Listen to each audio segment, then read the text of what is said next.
came to me in a dream, like a conscious impulse. I can see it right in front of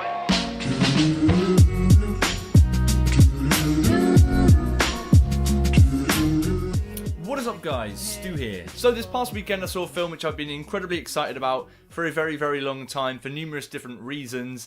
That film was Phantom Thread. So let's talk about that shit. So Phantom Thread is the latest film from Paul Thomas Anderson, which is number one of the reasons why I was incredibly excited for this one. I love this guy as a director. He has done nothing but fantastic work throughout his entire career. And I'm happy to say that Phantom Thread did not let me down in that respect. My goodness gracious, this film was good. And like all Paul Thomas Anderson films, it's one of those films where every single thread, everything from the creative side of it works so incredibly well together and in its own right.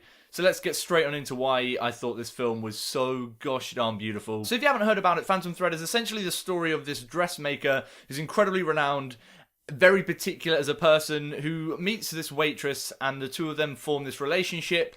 And that's pretty much all this film is. It's an exploration of that relationship. I won't go into too many details about that because you just gotta go see it for yourself, to be honest. And our leads here are played by Daniel Day-Lewis and Vicky Krieps, respectively, who both give incredible performances as each of their characters. And we'll start off with Daniel Day-Lewis here, and when reviewing a Daniel Day-Lewis performance at this point, you kind of lose that element of surprise, because you're pretty much guaranteed he's always going to be fucking spectacular. And I mean, when you're this good an actor, and this renowned as an actor all the time, there's always this kind of tendency or fear that you might start becoming a little bit typecast, and you kind of know what you're going to get from one of their performances, but fuck me, Daniel Day-Lewis still surprises me with every performance he gives. The character of Woodcock here is this incredibly idiosyncratic, peculiar person, and you see all of his different quirks, and everything that Daniel Day-Lewis brings to those quirks and him as a character works here for me. He's just spectacular to watch. It never feels like you're watching Daniel Day-Lewis as well, which is something present throughout all of his performances. You'd think at some point he'd give a role where you'd be like,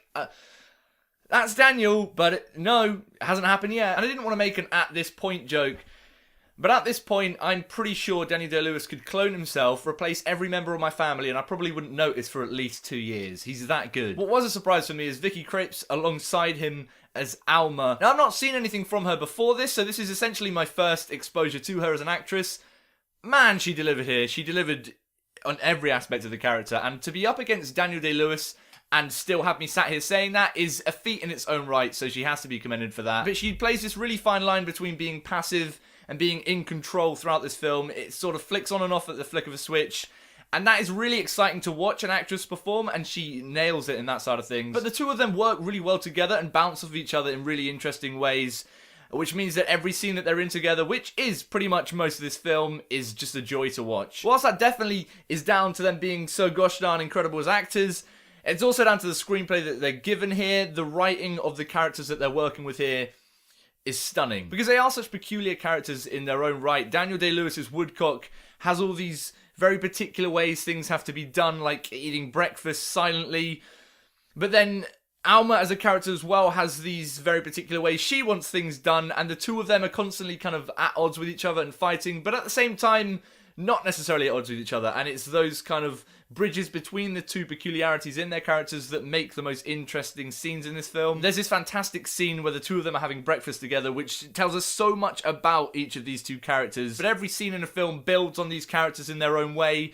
And so when you get to the end of it, you feel like you really have got a grasp of who these characters are. And that's something that's present throughout all of Paul Thomas Anderson's films. I recently just rewatched Magnolia, one of my favourite films from Paul Thomas Anderson, and that is just a prime example of how to do characters right. Characters being built upon with every scene and being fully realised and fleshed out, and that is no different here in Phantom Thread. Alma and Woodcock, whilst not the most conventional on-screen romantic couple we've seen, absolutely work in their own right, and it was a joy to watch them throughout this one. But also in terms of the themes it's exploring and the way it goes into those themes, Paul Thomas Anderson's screenplay is equally as fascinating in that front. One of the reasons he is one of my favourites is that he finds new and weird avenues into certain themes that we haven't really explored before, and he does it so fucking well. I was surprised to see the way that it does tackle the themes in this film, mainly because I didn't really know what this film was going to be about. It didn't show too much in the trailers, and so as it sort of unravels and shows itself and what it's actually really about, it took me by surprise there, and it did really work. But from writing over to direction, Paul Thomas Anderson again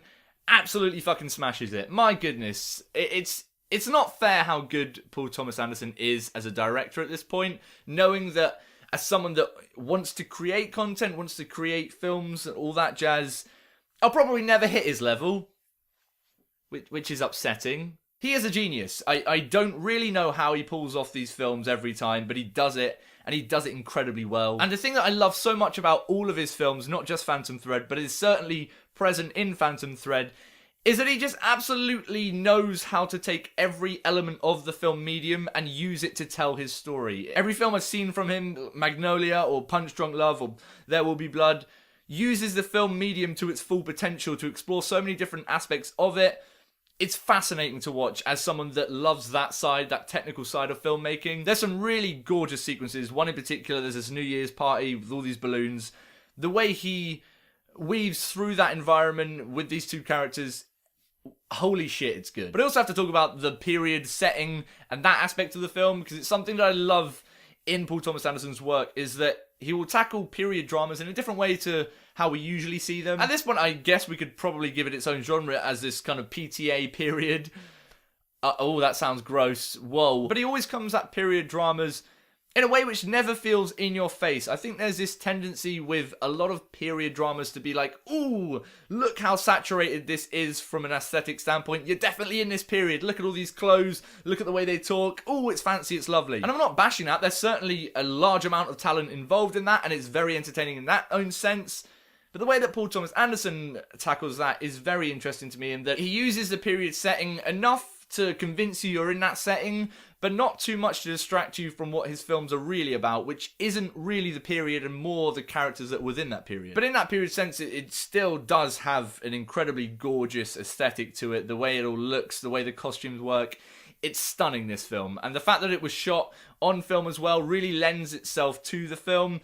Gutted I didn't get a chance to check it out in 75mm. I couldn't get into London to see a screening of that, but I really want to. Having seen it on just a regular Cineworld screening, God, I want to see it on a 70mm so bad. And if I remember correctly, this is the first one of Paul Thomas Anderson's films where he hasn't got a separate specific cinematographer like we'd usually see on a film. He's framing and doing all these shots himself with his crew that are doing everything. And it's really paid off in terms of shot composition, the way it all looks. It's gorgeous. It's exquisitely executed here. It's just a stunning film. Everything about it, as I said, works so well together. And that's the same with all of Paul Thomas Anderson's films, and I'm very happy that this one can add to his long list of stunning films in his filmography. I'm going to go ahead and give Phantom Thread a very well-deserved 5 stars. It has actually made it into my top 10 of 2017, a video which I only uploaded a week ago. I already need to make a change to it. I was scared this would happen. So yeah, I don't know how I'm going to go about updating that, but as we stand, watching this now, be aware that this is now my number 2 film of 2017. Sorry, Ladybird. But what about you guys? Have you seen Phantom Thread yet? What did you think about it, and how does it compare to some of Paul Thomas Anderson's previous films, if you've seen those? Or, if you haven't seen any of his work and you just happen to stumble into this one, what did you think of it? And as usual, if you liked this review and you want to see me talk about more shit, please consider clicking subscribe, like, do all of that jazz. It really helps me out. But until next time, stay beautiful, mother truckers.